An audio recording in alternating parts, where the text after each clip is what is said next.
On continue, tu savais que la façon dont tu parles et que tu connectes avec les autres peut transformer ta relation justement avec les personnes.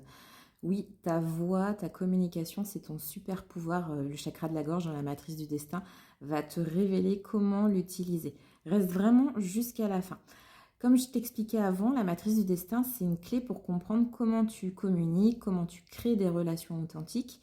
Et là, avec ton chakra de la gorge, c'est justement ta voix qui est unique. Elle va transmettre de manière soit douce, soit brutale. Et dans ta zone de socialisation, on va montrer comment tu te connectes aux autres.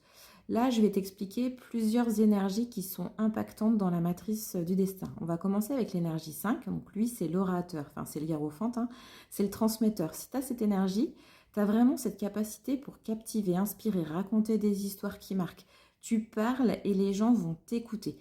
Tes mots, c'est comme une vague d'énergie qui transporte les autres. Dans les relations, tu es celui qui va motiver, qui va partager des idées, qui crée des connexions profondes par des discussions qui ont du sens.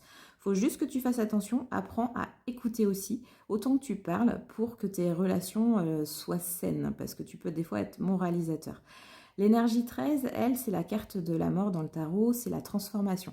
L'énergie 13, c'est justement ce renouveau. Tu es celui qui n'a pas peur de lâcher l'ancien pour aller vers de nouvelles directions.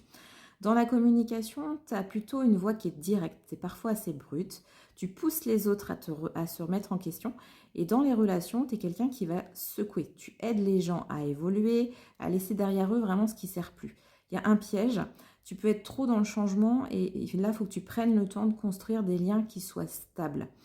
Tu as aussi l'énergie 15, donc là c'est celle du diable, elle a un charisme qui est magnétique. Il faut juste te méfier justement de la dépendance affective. Ton aura, elle attire, mais apprends à poser des limites saines. Dis non quand il le faut et entoure-toi de personnes qui te respectent pour qui tu es et pas juste pour ce que tu vas expliquer. L'énergie 13 transforme les relations, elle, en douceur. Partage tes idées, mais laisse de l'espace pour que l'autre grandisse à son rythme. Donc là, la matrice, elle te donne vraiment des clés pour des relations authentiques et équilibrées. Libère ta communication. La matrice du destin, c'est bien plus qu'un outil, c'est une révélation sur toi, ta communication, tes relations. Montre comment utiliser tes talents pour créer ces liens qui comptent pour toi et pour vivre une vie alignée. Si tu es prêt à découvrir ton énergie et à faire vraiment vibrer le monde, dis-moi en commentaire si tu es plutôt énergie 5, 13 ou si tu sais pas. Enfin, n'hésite pas à liker, partager et abonne-toi pour plonger dans la matrice et débloquer ton potentiel. Ta voix, c'est ta communication et c'est ton pouvoir. Voilà, moi je te dis à plus tard pour la suite de vidéos.